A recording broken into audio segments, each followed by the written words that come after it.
Nós estamos aqui agora com o recém-eleito presidente da Câmara de Vereadores de Foz do Iguaçu, o senhor João Morales, e antes de passar para a pauta espinhosa da conversa, vamos espinhá-lo com relação à Copa do Mundo. João, como é que você está? Bom dia. Olá, bom dia a todos os ouvintes, né, todo o pessoal que está nos assistindo também pela web, é isso? É web e FM web, FM, né? beleza. Estamos em todos os lugares. Então, assim, gente, isso vem de berço, né? Meu pai sempre ensinou que a gente precisa apoiar quem está mais próximo da gente.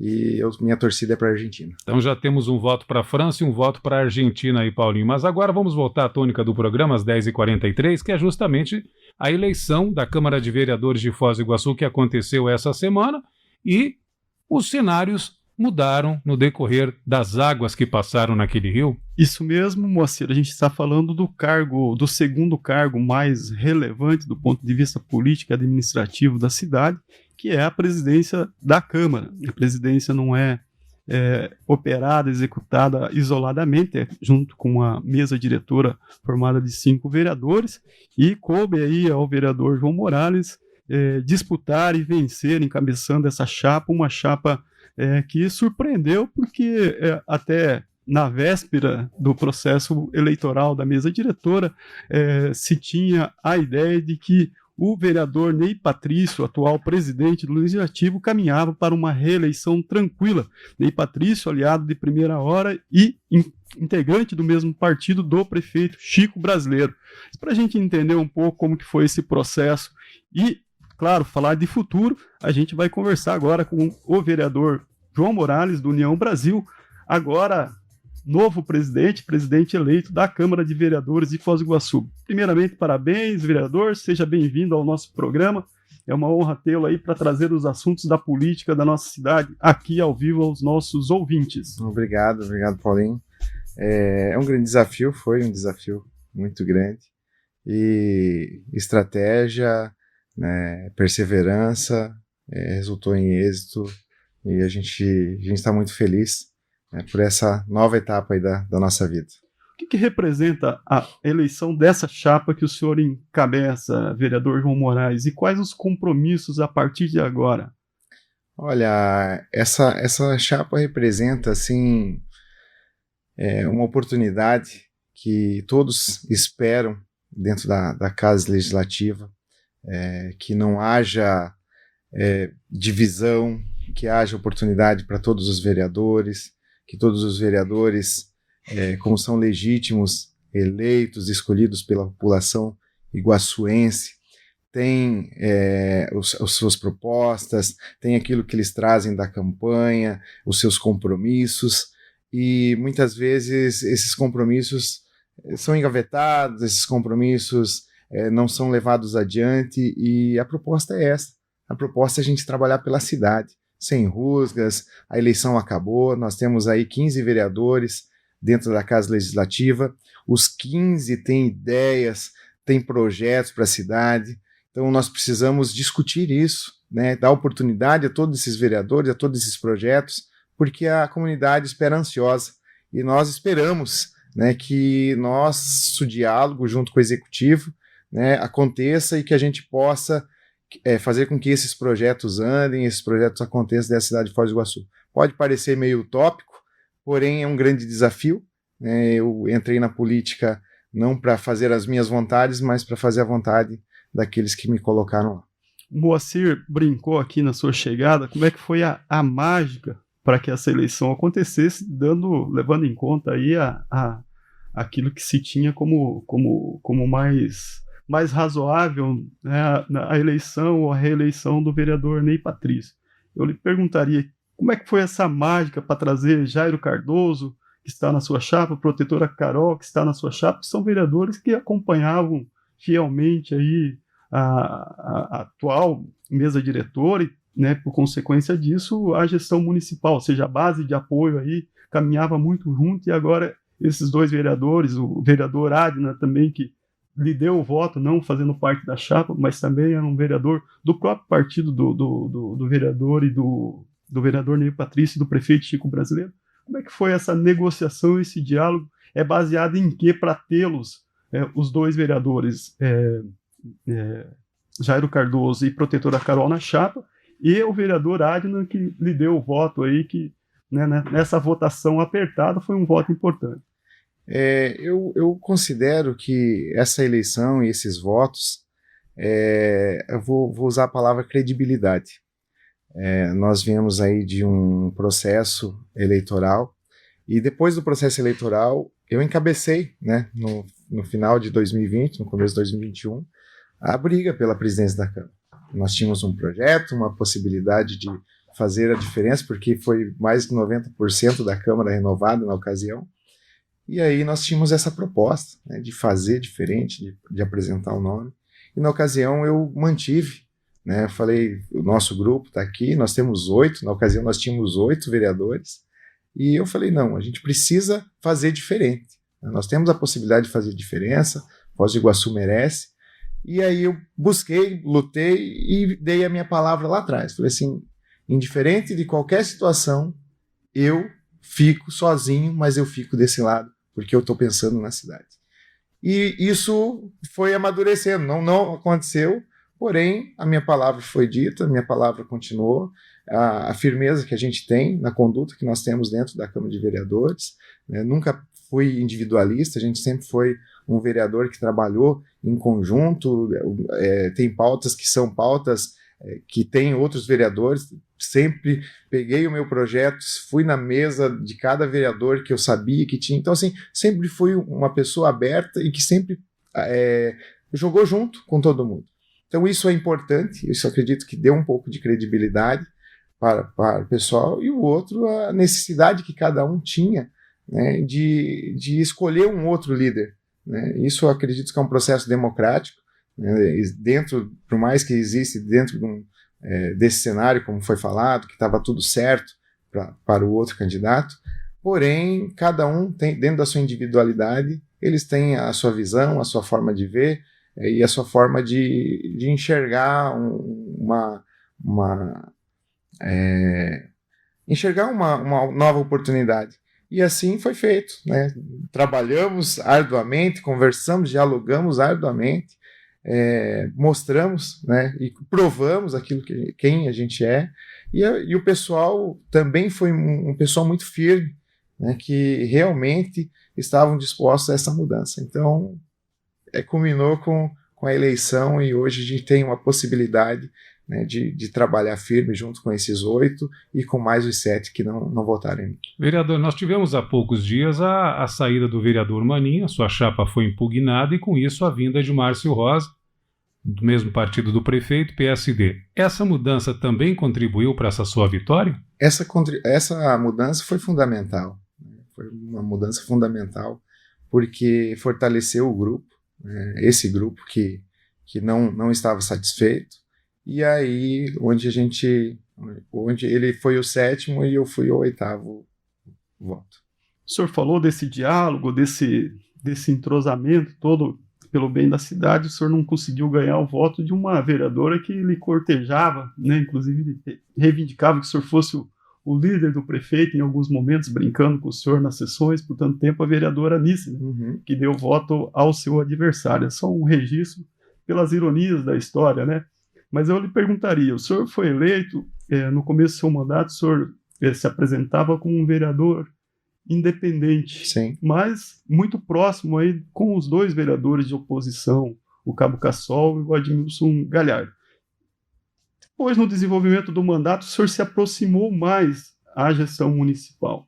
Hoje, qual é o vereador João Morales que está assumindo a presidência? Qual a sua visão em relação à gestão municipal do prefeito Chico Brasileiro, vereador? Justamente, nós precisamos dialogar mais com a Câmara, com os 15 vereadores, né, da Casa de Leis, porque assim, a gestão tem que ser feita por completo. Nós temos esse diálogo com o prefeito, né, antes de ser eleito presidente da Câmara. Até então não tive diálogo com o prefeito, depois da eleição. Então assim, é um processo que vai acontecer. Nós temos que sentar e dialogar a cidade. Tem várias questões aí que precisam, né, da atenção, e assim, pautado no diálogo, pautado, né, na integridade, pautado no único interesse em atender a população. Então, assim, se combinar as ideias, por que não a gente seguir junto? O que a gente não está, assim, o que a gente não quer é entrar em jogo político e de interesse pessoal, porque quem perde é a população, né? Então, assim, eu fui eleito e eu tenho 4 anos de missão. Então eu tenho que dedicar meus 4 anos. Então os 4 anos é para a população, não é para mim. Agora restam 2, vereador. Tem que correr bastante. Exatamente. Então os 2 já se foram. Então a gente tem 2 anos aí.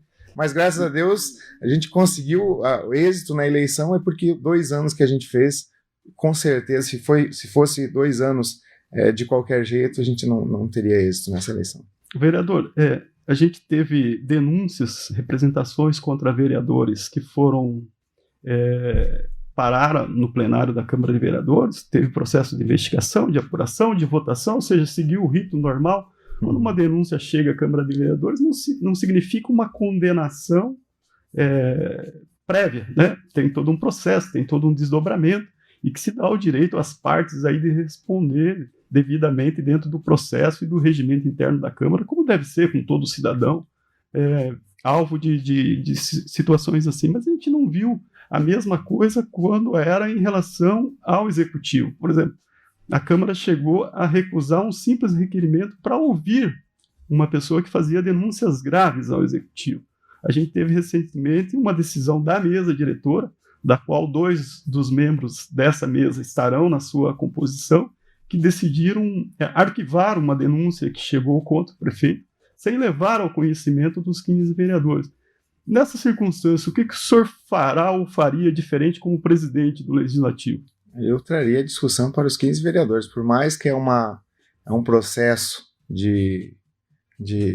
assim, que a gente pode analisar, a mesa diretora pode analisar, mas eu acredito que precisa da opinião da maioria. A gente precisa debater isso, ver a veracidade, né, o conteúdo, né, ter essa ciência. Porque é aquilo que eu falo, a gente vive num processo hoje democrático, a gente foi eleito democraticamente, eu acredito que todas as pautas relevantes e importantes para a cidade devem ser discutidas no todo. Esse é o meu pensamento.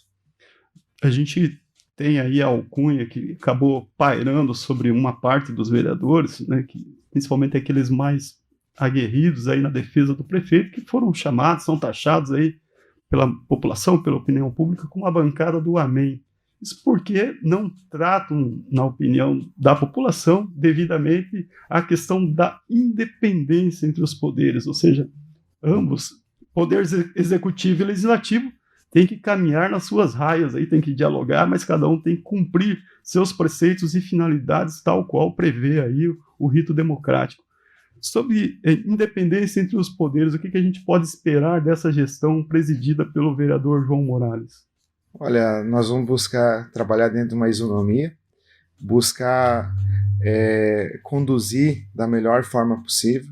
Eu acredito que se nós abrirmos o diálogo, não mais somente com atender base, atender pessoas que estão próximas, eu acredito que isso acaba impedindo o progresso da cidade.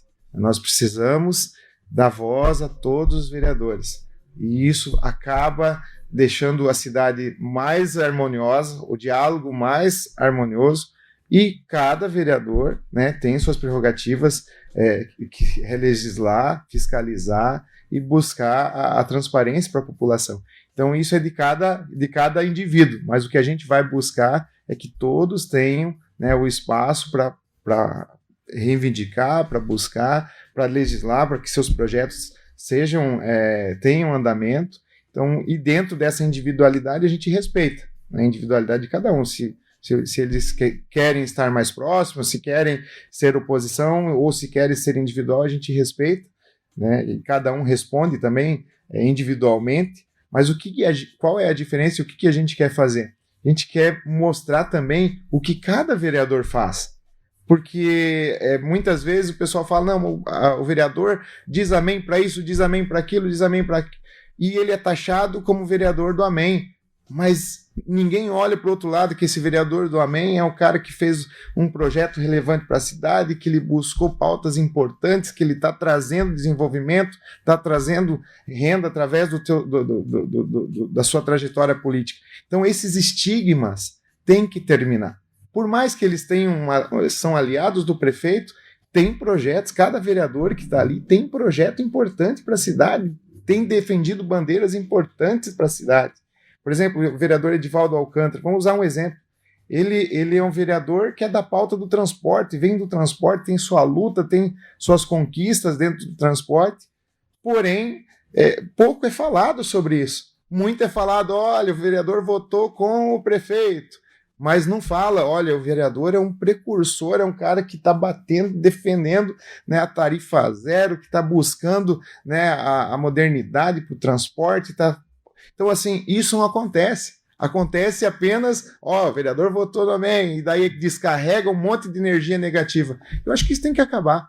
Nós precisamos trabalhar para uma Câmara que possa ser cobrado essa situação, não tem problema nenhum, mas também que dê os louros àquilo que está sendo feito, aquilo que está sendo pautado e que tem relevância para o município. Então, isso não está acontecendo. Mas isso não passa um pouco também da distância da Câmara de Vereadores com a população? Porque muitos projetos, como você bem disse, bate na Câmara, já é aprovado, não tem uma discussão. Exatamente. Então, isso a gente precisa... O vereador não aparece daí. Exatamente. Então, isso a gente precisa ver o porquê que não está acontecendo isso. É desinteresse da população, a população não frequenta a Câmara, a população não busca saber o que está acontecendo, só se interessa quando é uma pauta de extrema, por exemplo, assim, algo isso polêmico. Aumento da coleta do lixo, por exemplo. Então, assim, daí eles acendem uma luz amarela. Eu acho que a população, o político, eles têm que caminhar junto, porque não é somente lá na época de eleição, que é ir lá votar e esquece. Não, a gente precisa incutir essa cultura. É uma cultura, infelizmente, não é uma cultura do iguaçuense, é uma cultura do brasileiro. É que o brasileiro vota e volta a ver o político ou em pautas polêmicas ou em época de eleição. Então nós precisamos ver uma forma de transformar isso. E eu acredito que a comunicação, o trabalho de vocês é essencial para que isso aconteça. Né, o trabalho da Câmara de Vereadores junto com a comunicação, e isso é fundamental para aproximar a população das pautas, tanto polêmicas como as pautas de relevância de todos os vereadores. Falando nisso, então, vereador, algumas pautas aí que o senhor vai ter que lidar, ainda não sendo presidente, provavelmente, mas também algumas já devem cair no seu colo como presidente. Eu lhe perguntaria, o senhor votaria a reforma da Previdência sem o consenso com as entidades de classe dos sindicatos hoje, agora em dezembro? Não votaria. Não votaria? Não. Qual que é a sua opinião sobre o aumento do número de vereadores em Foz do Iguaçu? Há essa discussão na Câmara? Em que pé que está, se ela há? E qual que é a sua opinião sobre isso? Hoje não tem discussão a respeito, né, do aumento da Câmara, mas eu acredito que é o que a gente precisa avaliar muito, né, avaliar questão de gastos, se isso vai trazer mais gastos ou não, se isso vai trazer mais representatividade e manter os gastos, eu sou a favor, né, porque aumenta a representatividade, aumenta a gente que vai ter representatividade nos bairros, nas comunidades. Então, a gente tem que achar um consenso. Se for para aumentar o número de vereadores pela representatividade, eu sou a favor, desde que não se aumente o número de gastos. O orçamento da Câmara de Vereadores, o senhor pretende promover algum debate em torno disso para discutir, para trazer à luz da sociedade esse orçamento da Câmara? Hoje tem estudos aí do próprio Observatório Social que mostram, entre as cidades do mesmo porte, a Câmara de Foz como um dos maiores gastos per capita, né, por habitantes, né, dividido o seu orçamento pelo número de habitantes. Como é que o senhor pretende conduzir essa discussão ou pretende fazer essa discussão? Olha, estamos entrando, vamos sentar junto com o financeiro, junto também com a nossa mesa diretora. A gente vai trabalhar, tem algumas pautas que a gente pretende seguir. Uma delas é a questão da construção da sede própria da Câmara Municipal, que é um gasto que não retorna, né? A gente precisa ter a nossa sede própria, uma sede moderna, algo novo. Então, assim, e ver a questão de gastos, né? O que por que está se gastando, está tendo resultado ou não está tendo resultado. Então, a gente precisa entrar nessa esfera administrativa para conter os gastos e trazer, e cada valor que seja gasto, que tenha um retorno, né, que seja realmente um investimento, né, tanto para a promoção tanto da Câmara, mas para que isso seja também voltado para a população. Lá atrás, a sociedade civil apresentou um projeto racionalizando alguns gastos, tratando inclusive da questão dos assessores, que a gente tem vivido aí essas denúncias, esses momentos aí em torno da rachadinha. A gente sabe da importância dessas assessorias, mas o que esse projeto lá de trás, trazido por OAB e outras entidades, querem é repensar um pouco critérios para essa estrutura de assessorias parlamentares. O senhor mira algo nesse sentido? Pretende revisitar essa proposta? Olha, é uma proposta que foi bastante discutida, inclusive com o atual presidente, e nós sugerimos a questão, de repente, de verba de gabinete, né, para que tenha esse trabalho, né? Contrate a cada profissional de acordo com o seu teto e pague por isso. Porém, parece que tem um parecer do Tribunal de Contas hoje que isso não é mais permitido, porque se passou o prazo que poderia ser feito isso. Isso seria fantástico hoje na cidade de Foz do Iguaçu, porque acabaria com muitos falatórios, muitas coisas que a gente escuta, muitas denúncias que a gente vê por aí.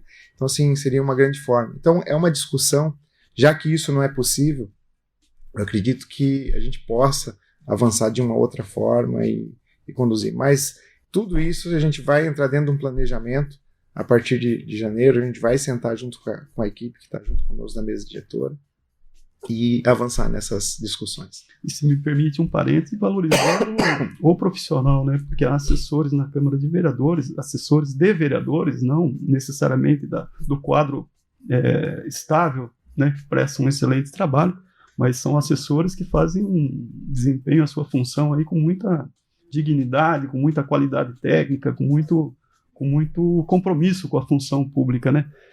Vereador, o senhor atua aí num ramo que dialoga muito com a economia da cidade. A gente tem visto falas do prefeito Chico Brasileiro lamentando perda de receita, a gente precisa diversificar a economia, enfim, algo que não foi feito, aparentemente, nesses últimos 6 anos de gestão, dado que está se tomando alguma atitude agora, nesse momento. Como é que o senhor avalia o papel da Câmara de Vereadores, principalmente da presidência agora, como indutora de alguns debates, como a catalisadora de alguns debates para a gente avançar nesse cenário econômico, para a gente atrair investimentos, para a gente desenvolver renda, empregos para a população, empregos com qualidade, obviamente. Como é que o senhor enxerga esse cenário?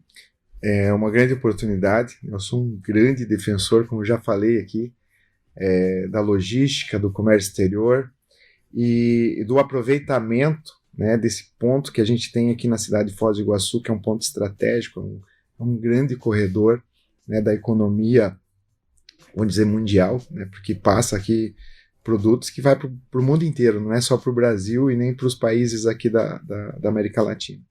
E nós precisamos melhorar isso, né? Eu acredito que Foz do Iguaçu, aproveitar esse ponto estratégico, trazer discussões para desenvolver esses produtos que são commodities, produtos que podem ser industrializados, não que fere, né, a nossa outra economia, que é o turismo, porque a gente tem essa preocupação, indústria e turismo não caminha juntos sim, porque tem a indústria limpa, a indústria que pode trazer aquilo que você falou, que é o desenvolvimento, a renda, né, aqueles impostos que a gente começa a arrecadar aqui, que é o ICMS, que hoje, por exemplo, passa produto aqui e de repente tem uma indústria de Santa Terezinha e quem arrecada isso aí é Santa Terezinha. Por que não Foz do Iguaçu?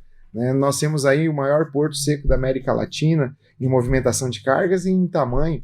Então, assim, e por que nós não damos ênfase a isso? De repente colocamos dentro desse porto seco, desse espaço, também oportunidade para que seja industrializado nossos produtos, né? Por que o soja que vem do Paraguai não transforma em óleo de soja aqui em Foz do Iguaçu? Então, por que não ampliamos esse debate? Então, isso precisa de ser debatido.